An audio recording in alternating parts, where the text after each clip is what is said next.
พักไปหลายเติบพี่น้องเนาะแล้วก็มาเยี่ยมมายามเมืองใหม่เนาะอันนี้ก็เป็นอีกเคสหนึ่งที่อยู่ในระหว่างที่เฮาซอยเหลือพี่น้องเนาะสิเข้าปีแล้วล่ะสิครบรอบปีแล้วพี่น้องแต่ว่ายังบ่แล้วแต่ว่าตอนนี้ก็ยังบ่ฮู้ว่า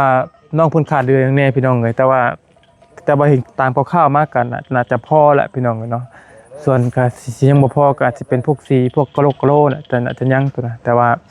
เอาจุดนี้ให้มันแล้วก่อนพี่น้องก็ถือว่าเห็นทางบ่ดีเนาะมาซอยชีวิตเทือนหลังนี้ไว้ก็ถือว่า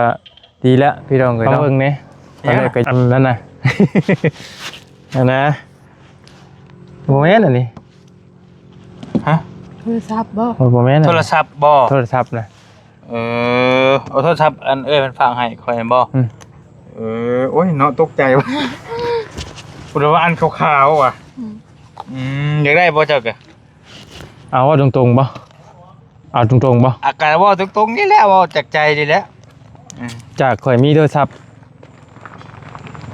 3หน่วยตอนนี้เนี่ยข่อยเหลือหน่วยเดียวเพย์บ่ล่ะเพย์มันเสียไปแล้วมันเพย์เหลือเท่านั้นถ่ายคลิปนี้นี่มันเลยยากอยากเป็นเทื่อหมู่โทรมาปูทุนั้นโทรมายากมันขอไม่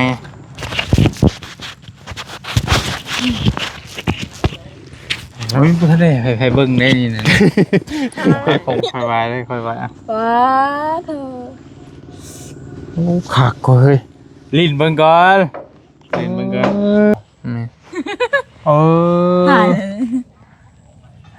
ชิโร่บ่นั่นแหละข่อยก็ยังบ่ค่อยฮู้ซะจักมาชื่อข่อยเจ้าคนเคยใช้แต่ Samsung เด้บ่ได้โอกาสหรอกบ่มีเงินหรอกสิบ่ได้ซื้อหรอก18สิออกมาแล้วถ้า18ก็ได้บ่ iPhone 18สิออกมาเลยนี่มีหยังบัดนี้แต่หาเงินมาใช้หนี้หมู่ก็พอแหละเงินหยังหนี้รถเด้โอ้เกือบลืมเลยได้ข่อยเนี่ยแม่นบ่ไอ้นี่ถ้าจะบ่ลืมอีนี่บ่ยาวลืมนี่ได้มันจักว่าคิดอยู่ในใจอยู่จักบ่เอ้ามีอยู่บ่ล่ะมีใช้อยู่บ่พอได้ใช้อยู่บ่ผมก็ไม่เนี่ยเป็นยังไงเลี้ยงหน่อยค้างยังหน่อยน่ะว่าไปหัวหนังหน่อยทีนะเอาถามมามีบ่มันไก่ได้เรือนี่แหละบอกว่าคันว่ามันยังแบบมันมีแนวจำเป็นอยู่ก็ยันว่าแบบว่ายันเจ้าว่ายันคอยถ่านะยันความหมายเจ้านะยันว่าจะมีแนวจำเป็นแนวอื่นก็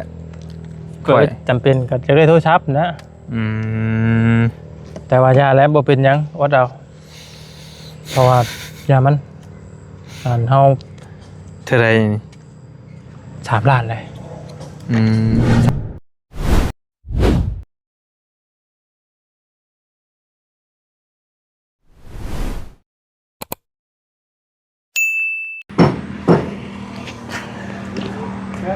กับสบายดีและสวัสดีเด้อพ่อแม่พี่น้องเนาะเบิดกุศลสุคนพี่น้องเนาะเอาพี่น้องมาพ่อมาเจอกับซ่องของบ่อยาในตอนนี้พี่น้องเนาะกะต้องส่วนแรงพี่น้องเนาะกะบ่ได้พ่อบ่ได้เจอกับซ่องบ่อยานี่กะหลายมื้อเติบพี่น้องเนาะเพราะว่าบ่ยาวบ่สบายตอนนี้ก็ยังอ่อนๆอยู่พอบ่แรงสิไปซักยาอีก2 เข็มพี่น้องเนาะและพอได้มาหาครอบครัวน้องน้อยนี่ก็ถือว่าล้นเติบแล้วมาเมื่อนั้นกับพอดีน้องเพิ่นลำหน้าแล้วก็พอดีปัญญาว่าสิมาอีกแล้วการเจ้าของพอดีแล้วก็เลย พักไปหลายเติบพี่น้องเนาะแล้วก็มาเยี่ยมมายามเมืองใหม่เนาะอันนี้ก็เป็นอีกเคสหนึ่งที่อยู่ใน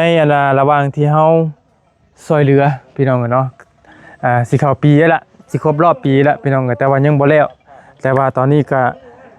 ยังบ่ฮู้ว่าน้องเพิ่นขาดเดือนยังแน่พี่น้องแต่ว่าเห็นตามคร่าวๆมากันน่าจะพอแหละพี่น้องเนาะส่วนก็สิยังบ่พอก็อาจจะเป็นพวกสีพวกกะโหลน่ะแต่อาจจะยังตัวนะแต่ว่าเอาจุดนี้ให้มันแล้วก่อนพี่น้องก็ถือว่าเห็นทางบ่ดีเนาะมาซอยชีวิตเทือนหลังนี้ไว้ก็ถือว่าดีแล้วพี่น้องเนาะตอนแรกก็ย่านบ่แล้วอยู่พี่น้อง เกิดเป็นครบรอบได้ยังไงนี่เป็นครบรอบขายเขียดอีโม่นี่คือแม่นครบรอบปีนึงพี่น้องกันเนาะเพราะว่าสิฮอดยามเขียดอีโม่เลยก็คือเป็นอีกเคสหนึ่งเนาะแล้วก็มีอยู่ทางในอีกพี่น้องเลยพวกเรากำลังทีมงานเรากำลังเฮ็ดคือกันเป็นครอบครัวน้องอูน้องอีเนาะหลังจากก็คล้ายๆเดียวกันมากกับถ้า FC ใหม่ๆจะอาจจะพอฮู้พี่น้องเลยเนาะอัน FC เก่าถ้า FC ใหม่จะอาจสิยังบ่ฮู้นะพี่น้องเนาะบ่เฮือนหลังนี้นี่เฮ็ดมาแตะดนแล้วเนาะกำลังอยู่ในการก่อสร้างอีกบ่โดนบ่นานก็น่าจะแล้วพี่น้องเนาะก็คือเฮือนซ่านหลังนี้ก็สิเป็นเฮือนไผไปบ่ได้พี่น้องเอ้ยก็เป็นทั้งเฮือนน้องน้อยเด้อพี่น้องเด้อเฮือนน้องน้อยที่มานี่แหละเจ้าของเฮือนก็เพิ่นกำลังจับกล้องให้บ่าวยาวพี่น้องเอ้ยสบายดีน้องละบ่ได้เห็นกันแตะดนนะเนาะโอ้ ประมาณเดือน2 เดือน บ่ฮอดประมาณเดือนประมาณเดือนนึงไล่ละประมาณเดือนนึงเนาะเพราะว่าอ้ายมาเมื่อนั้นก็บ่เห็นพอดีเพิ่นลำหน้าแล้วล่ะบ่ ยัง เอายังบ่แล้วบ่ ยังแม่ดำเหี่ยวเฮากันเสือกออกไปดำตอนเช้าตอนก็ได้เขียนออกมาพี่ อันพ่อไปใส่ พอเรื่องว่า พอเลี้ยงงัวโอ้หลายโตดิบ่ ชานสิโตไปเลี้ยงมันมีบ่อนผูก บ่มีเลิศบ่ เจ้าก็ดำหมดเลย อ้ายได้ซะ ก็ทายได้แล้วก็เถือกก็ดำเถือกก็นอน อืม เอาโอเคอันนี้บ่ โดย เบิ่งมาพี่เพื่อนนี่ไผเป็นคนออกแบบในการอันก่อเฮือนซ่านนี่เจ้าเองบ่หรือว่า บาลี บอดี้บ่ที่ออกแบบมานี่หึ โดย เออ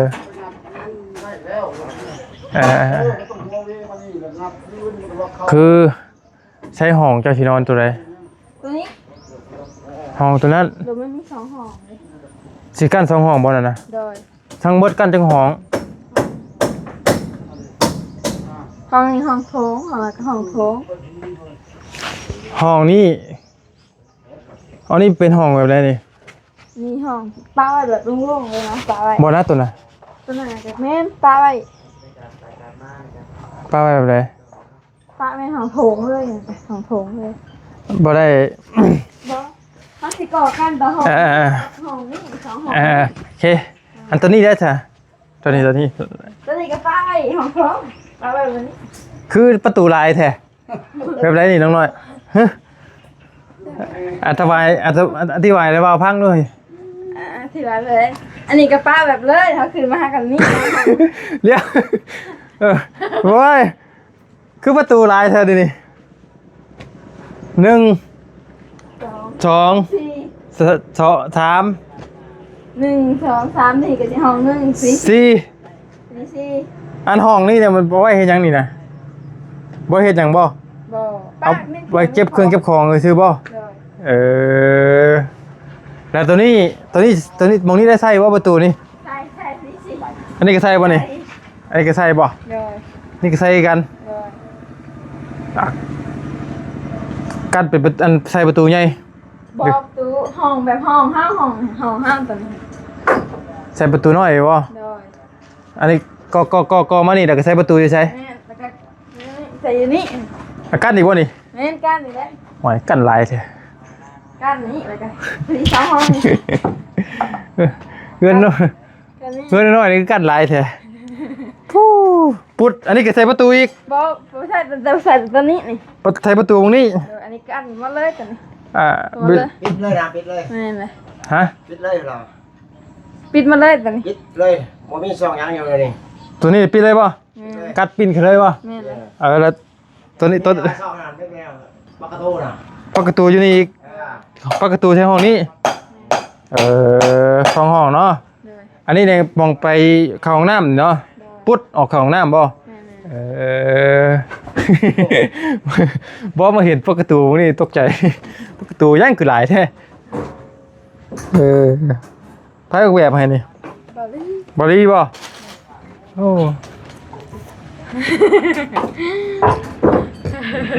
มากอยู่บ่ล่ะ มาร์ค โอ้นึกว่าลูกปืน กลับได้เด้อ บ้า ปล่อยคอลูกปืนเลยคือเลย ตัวกลับไปแท้ ไว้แล้ว กลับไปไหนนี่ สบายดี กลับเลย เอาเจ้าก็อยู่นี่แล้ว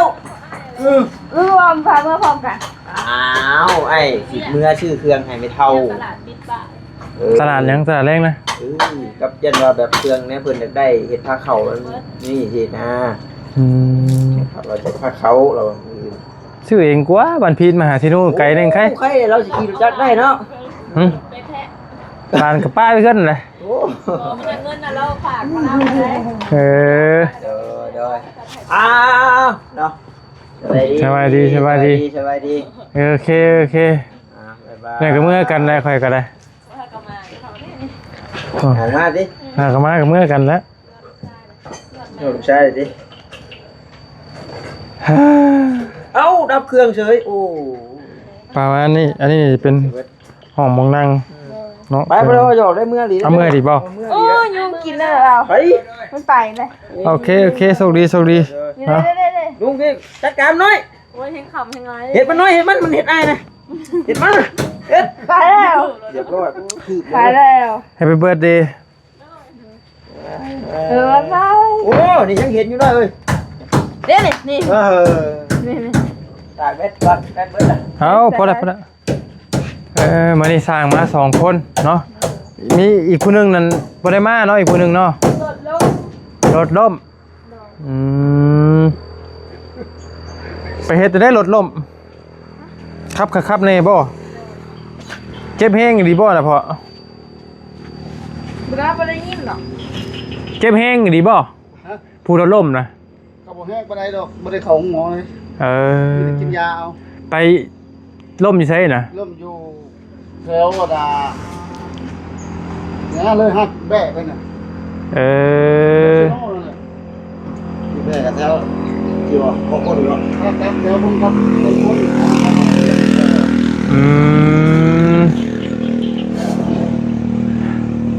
สินักเติบได้จังบ่ได้มา แล้วมันถึงผมยอมแล้วรับสำนักแล้วมันถึงบ่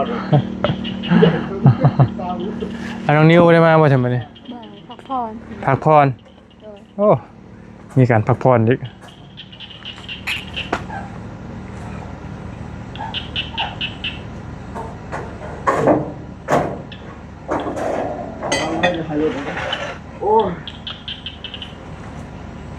ทางมา2คน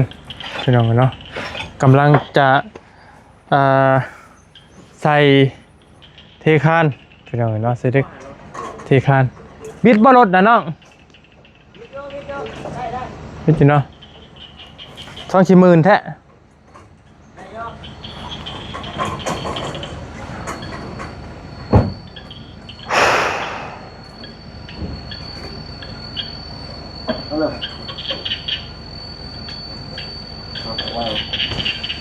เทมื้อนี้เนี่ยแม่นเตรียมเทเนาะเพิ่นบ่ได้มาเฮ็ดเพิ่นบ่ได้มาจักมื้อ 2 มื้อ เพิ่นบ่ได้มาได้2มื้อแล้ว มาหากันมาตอนแรก อ๋อเพิ่นนอนพี่ได้บ่มื้อนี้ใช้อันคือว่าได้รถได้ร่างอยู่ใช่ จอดที่บ้านมีข้าวมันเปื้อนบ่กล้าข้าวเขียวมา ถึงอยู่บ่ตีนเจ้าก็ บอก เฮ็ดได้ซะ แต่ว่าลงบนน่ะมันเทิงกันมันสูง เอ้อ จะจอดตะลุดลงมา บ่มันสูงเลย ผู้ใดมันแดดเธอจังสิขี่มาได้เนาะเดี๋ยวกันย่างเมื่อว่าวันนี้ เดินมันข้างเปื้อน ย่างเมื่อได้เพราะว่ารถนี่คือสิเข้าบ่ได้แล้ว เข้าไปได้แต่เข้าแล้วหัวเราลี่ด้านหนึงค่า ค่าแล้วบ่ได้แน่นอนบ่ได้พี่น้องเอ้ยเอาก็ถือว่ารวดก็สิว่าจังได๋พี่น้องเนาะ เอ้ย เมื่อบ่บ่กะ เมื่อแล้ว เมื่อแล้ว เมื่อไร เฮ็ดไม่ได้ฆ่าแล้ว โอ้ย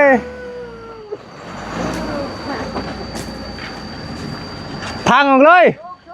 ทางเลย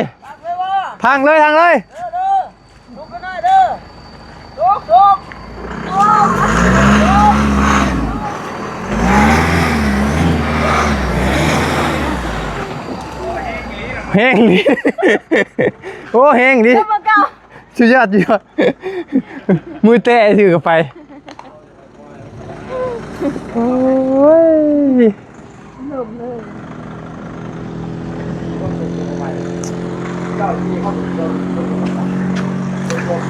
บ่อะไรบ่แห้งกับบ่แห้งเลยรถกะเพราะว่า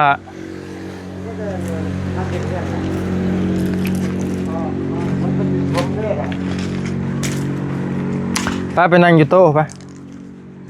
ก็หลบ ไป เล่นนมเนี่ยเอาให้ คือว่าไปหาเฮ็ดหาหอนมาบ่เหมือนเลย ได้มองได้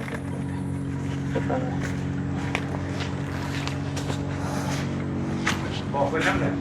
บอกเพิ่นนำ ขนม ขนม ใจใจ มันบ่มีไฟฟ้าพี่น้องก็สิเฮ็ดเทือนบ่มีไฟฟ้ามันก็บ่ปานไรแล้ว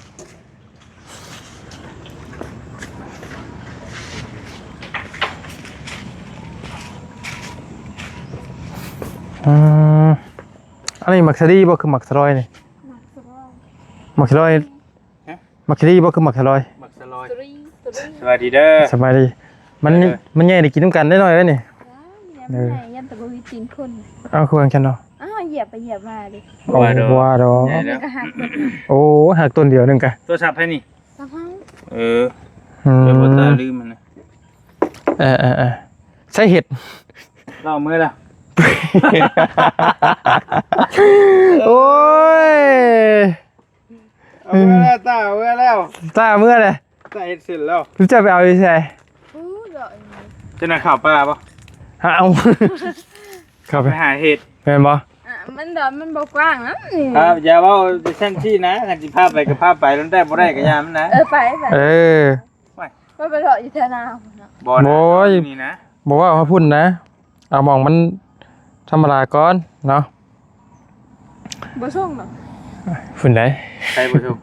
บ่ไปซื้อนี่ เอาจับไปกี่นี่คือได้ใช่ อ้าวไป มันเบิดเลย ข้านแล้ว บ่ได้อยู่ เออ บอกมีรับตาไปก็ยังเห็น แต่ทำงานบ่ ไป อันไหนบ่ได้ดิ สบายดีเด้อบอดี ดีแค่นึง สบายดีอีกเชื่อนึงเนาะมานำกันพี่น้องกันเนาะโอ้ มาดูหนุ่มก่อนมา ใกล้ได้น้อยเลยใกล้จะได้มาเก็บน้ำไม้อีกแล้วเฮานี่ ผลงานน้องน้อยพี่น้องเลย แม่นบ่ ไว้ของแม่จะบ่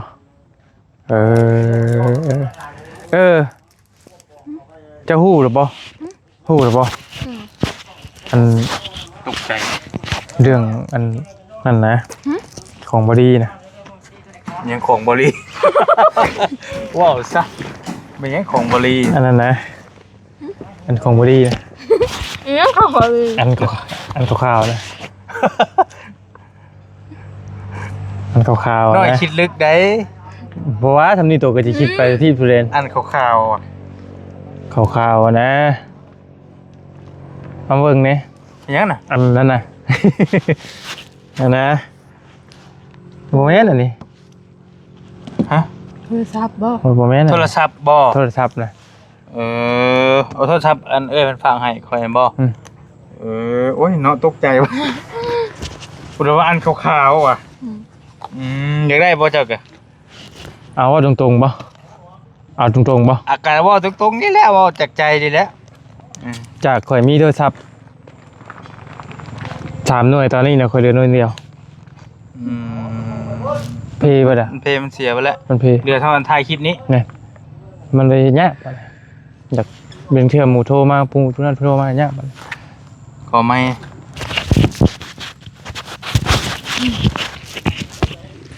โอ้ยบ่ทันได้ให้เบิ่งได้นี่นะของเพลงเลย น้องนายก็บ่ได้เห็นป่ะ เพิ่นเห็นเพิ่นบ่ถามก็บ่ให้เบิ่งมันก็ถือมา เบิ่งในคลิปเบิ่งนะ คลิปหยัง คลิปจะเปิดอันเปิด เป็นกล้องเหรอ ครับ เบิ่งนั้น โอ้ค่อยๆบายได้เฮ้ย เฮ้ย โอ้ ค่อยบายได้ค่อยบายได้ค่อยบายอ่ะ ว้าเธอ ขากก็เฮ้ย ลิ้นเบิ่งก่อนลิ้นเบิ่งก่อน เท่าไรเฮ้ยนะ บ่ได้เบิ่งคลิปเหรอวะ ก็บอกว่า ลีโตนิดนึงแล้วเอาก็ว่า โอ้ยกะฮู้อยู่โตนึง 50,000 ฮู้อยู่ 52,000เอ้ยเพิ่นฝากมาให้เป็นของขวัญ ใช่เท้ายังกันนี่ ลีดบ่เป็นเว้ย บ่ได้บ่เป็นเลยนี่เออ เออ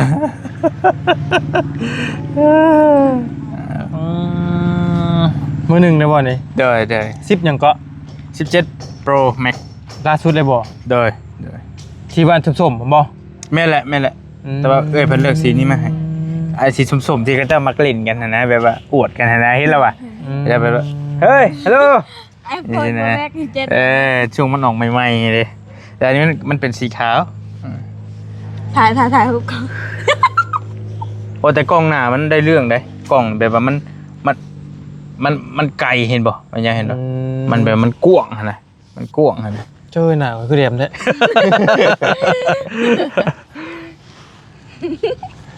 เสร็จแหน่กล้องมันยังไม่ได้เสร็จอย่างดีคอยได้บ่ยังไว้บ่ได้ดิโอ้ตัวคอยก็บ่ได้เคยจับได้เคยได้แต่เกิดมาถ่ายคลิปเจ้าเคยถ่ายคลิปแล้วบ่ ถ่ายหลายคลิปแล้ว ถ่ายแล้วบ่ ถ่าย เดี๋ยวเจ๋งเนาะ มันก็เติบนึงน่ะกล้องก็ได้ซูซีกันครับตอนนี้แหละลองถ่ายเบิ่งบ่ถ่ายลองเบิ่งนะแล้วก็เบิ่งแล้วก็เบิ่งคุณภาพกล้องมันนะ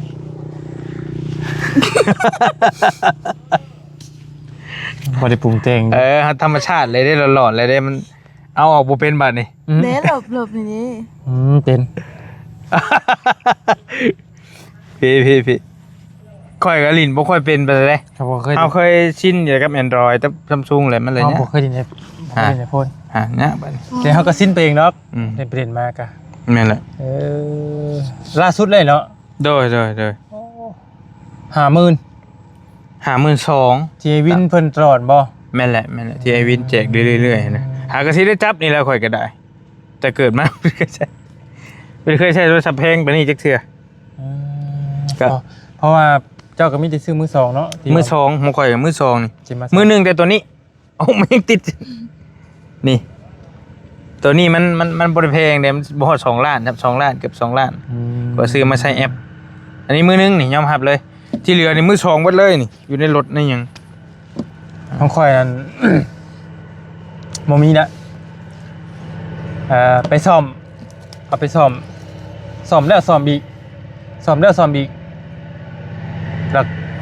เอาตอนนี้เขาม่างออกมาเลยเพิ่นเอาไปใส่หัวซาดมันน่ะหัวซาดบ่มีอะไร ขั้น เหลือแต่หน่วยเดียวนี่ ขั้นอยากได้แบบนี้บ่หรืออยากได้ตัวใด ได้แบบให้เลือกให้บ่ มันมีที่ว่ายี่ห้อดังๆเนาะคือเฮาฮู้กันแล้วตอนนี้เนาะมี Samsung กับนี่แหละ ที่มันเป็นตระกูลแบบว่าเบอร์1ของโทรศัพท์อันน่ะที่มันไล่เลี่ยกันอยู่ถ้าว่าเป็นตัวสูงสุดของ iPhone กับตัวนี้แหละ17 Pro Max อันนี้คือสูงสุดของ iPhone แล้วก็ถ้าเป็นของเฮาถ่ายอยู่ล่าสุดตอนนี้ก็ S6 เนาะ S6 Ultra ราคากันไล่เลี่ยกันนะครับตัวนี้แล้วแต่ความจำ ทำเรื่องให้มักบ่ทำมาให้มาใส่นี่เกี่ยวกับมันบ่ยากเนาะมัน ก็แล้วแต่มาว่าผมจริงว่าจากใจเฮาแล้วแหละ บ่ทำมาให้มาใส่โทรนี่บ่ข่อยอยากลองมึงตัวนี้ข่อย บ่เคยใช้เนาะ บ่เคยใช้บ่จากใจ แต่ถามมาให้มาใช้งานนี่แต่ว่าข่อยพอฮู้อยู่เรื่องถ่ายคลิปนี้ ตัวนี้บ่ มักตัวนี้กว่าคล่องกว่า S6 เนาะตัวบ่ฮอดพุ่นก็ได้เนาะ บ่พูดกันได้ แต่ค่อยหันโอ้ อันนี้จ้าเนี่ย แต่มันลิ้นคักได้มันแบบว่า ยังติด อ๋อเนาะลื่นคักอี เฮาจับแล้วแบบว่ามั่นใจนะ อันนี้จับนี่ก็เป็นกล้องแล้วบ่นี่ ปุ่มกล้องเพิ่นติ สิแล้วบ่ชิโร่บ่ นั่นแหละ ข่อยก็ยังบ่ค่อยฮู้ซะ จักมาชื่อมข่อยจัก คนเคยใช้แต่ Samsung เด้พี่บ่ อันน้อย มาโอ้ยเว้ยบ่ได้ปรับหยังเลย มันก็ละเอียดของมันน่ะนี่พี่น้องตัวมันตัวเขาเจ้าไปเฮ็ดปรับแสงปรับหยังอีต่างๆมันก็งามนะ แต่ถามว่าข่อยต้องการแบบว่าความจนโตอยากไล่แบบนี้แห้งบ่มันก็อยากไล่อยู่เรื่องจิตใจอยากไล่แต่ว่าพออยากไล่มาสลับโทรซื้อตอนนี้เพราะมันมีเครื่องเดียวตายไปแล้วเอาไปซ่อมอยู่ตอนนี้ครับซ่อมข่อยฮู้อยู่ว่าซ่อมมามันอยู่ได้บ่ล้นยังบ่มีอะไรใช่มั้ย แต่ว่ามันว่าเนี่ยมันขึ้นอยู่กับผู้มักหรอกเฮาเองก็เคยชินกับ Samsung เด้ถ่ายคลิปถ่ายหยังมันก็ปุ๊บปั๊บอันนี้แหละถามว่ามันถ่ายคลิปได้บ่ก็คักส่วนหลายคนที่เป็นเน็ตไอดอลคนดังๆเขาก็ใช้ตัวนี้แหละถ่ายเขาไอวินได้หยังก็ส่วนหลายซุมนี้แหละนี่อันนี้แหละวินเลียมที่เขาเจ้าถ่ายนะคือมักก็ซุมนี้แหละนั่นนะแต่เฮาผัดที่ชินกับตัวนี้แต่ข่อยถ่ายข่อยประสิได้เด้อย่ามันเปื้อนอย่ามันเก่ามันหยังหั่นน่ะนึกออกบ่หน่อยแล้วเฮาเห็นแบบก็แบบว่าเฮาไว้ใช้ไว้โทรไว้รับไว้หยังแหละไว้สื่อสารอีหยังต่างๆแล้วแบบจับแล้วแบบนั่นแหละ มันมั่นใจหั่นน่ะแม่นบ่เข้าใจบ่ประมาณนั้นดอกแม่นมันก็คือข่อยว่านะถ้าเอามาใช้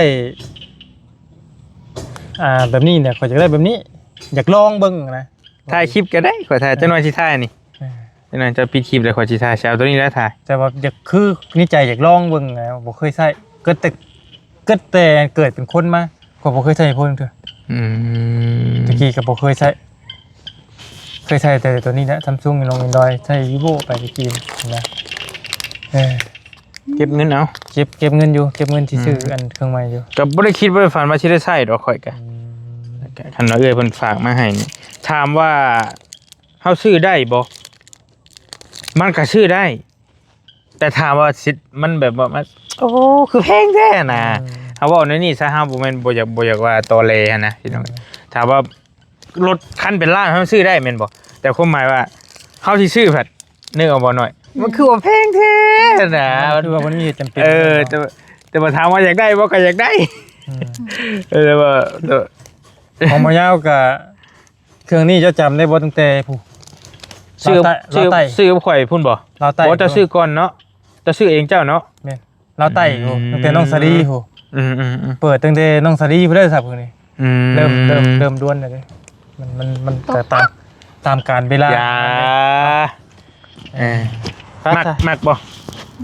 ฮะมันเมียข่อยเห็นกันยังแบบว่าเฮ้ยมานะข่อยใช่นะผู้หญิงชนลายกับมักเด้แม่ไอโฟนนี่มันฮิตเลยเด้ผู้หญิงอันดับ1ก็ได้แม่โน1เลย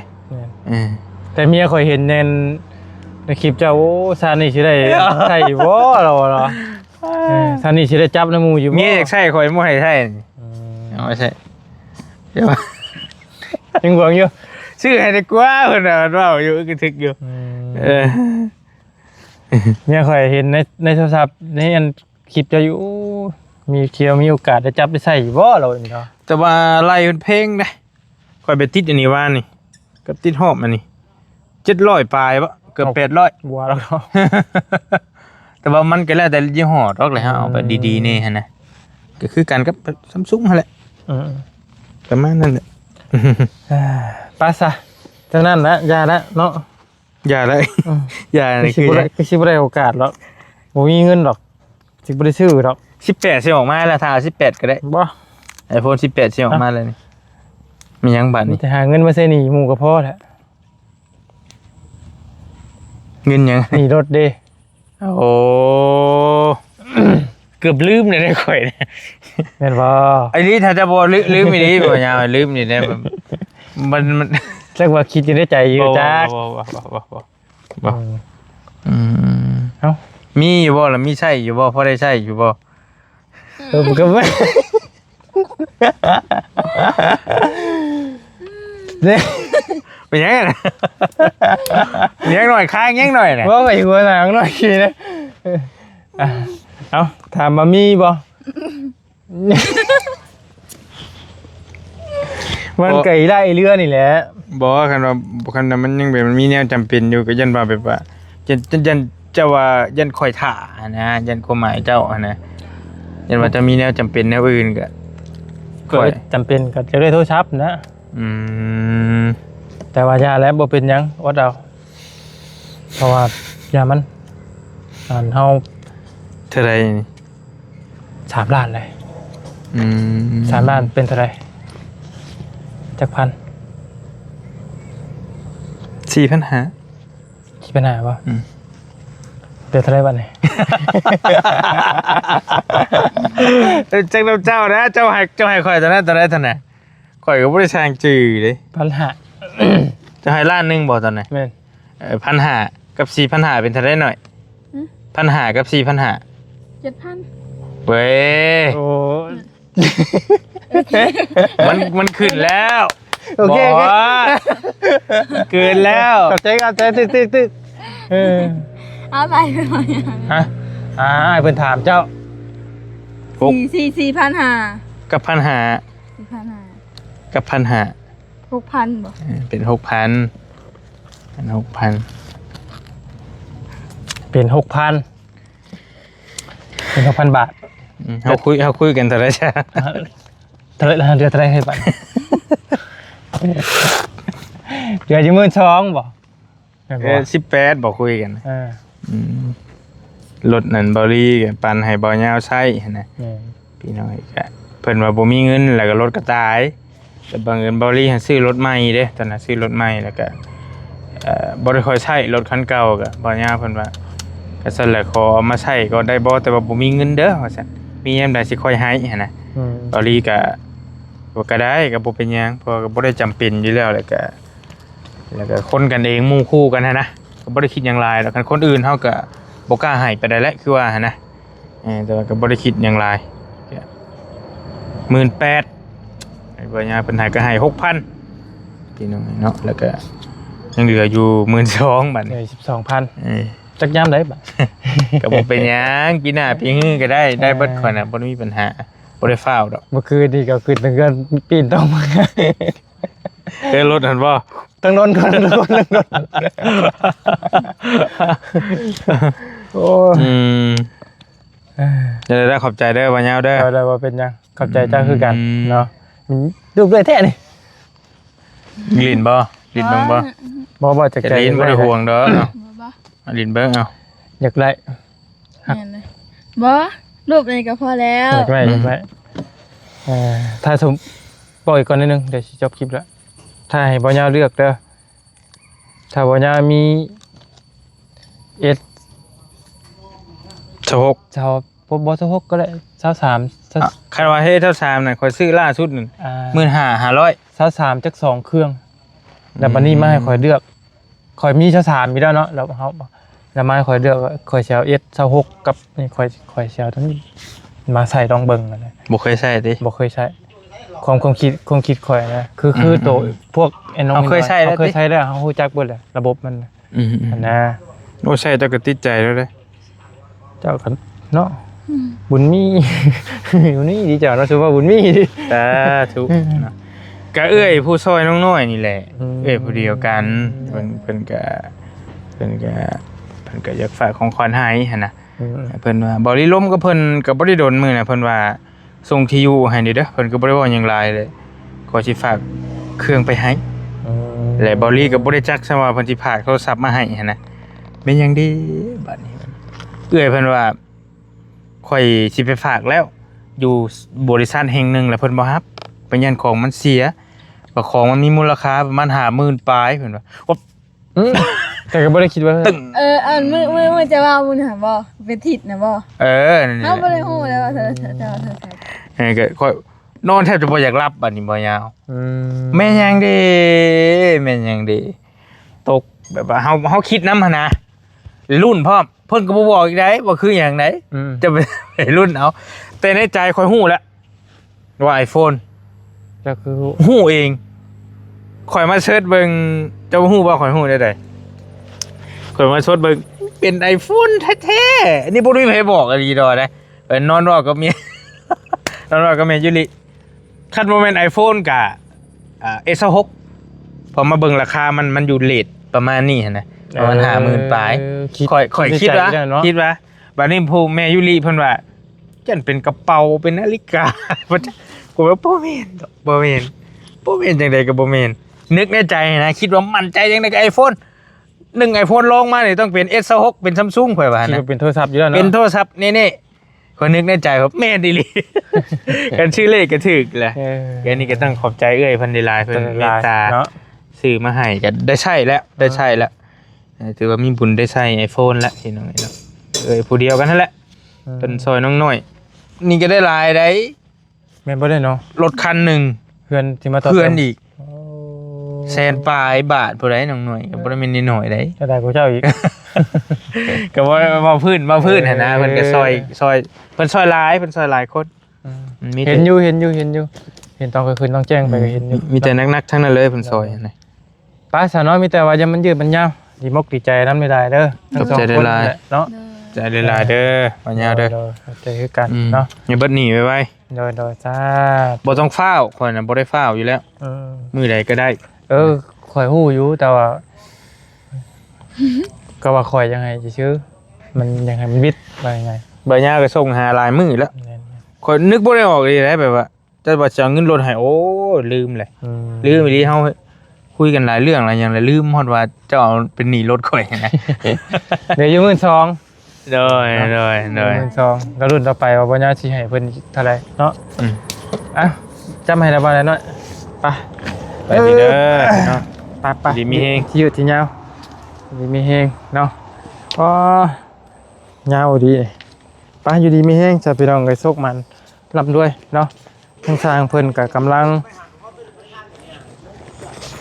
สิเทคานเนาะ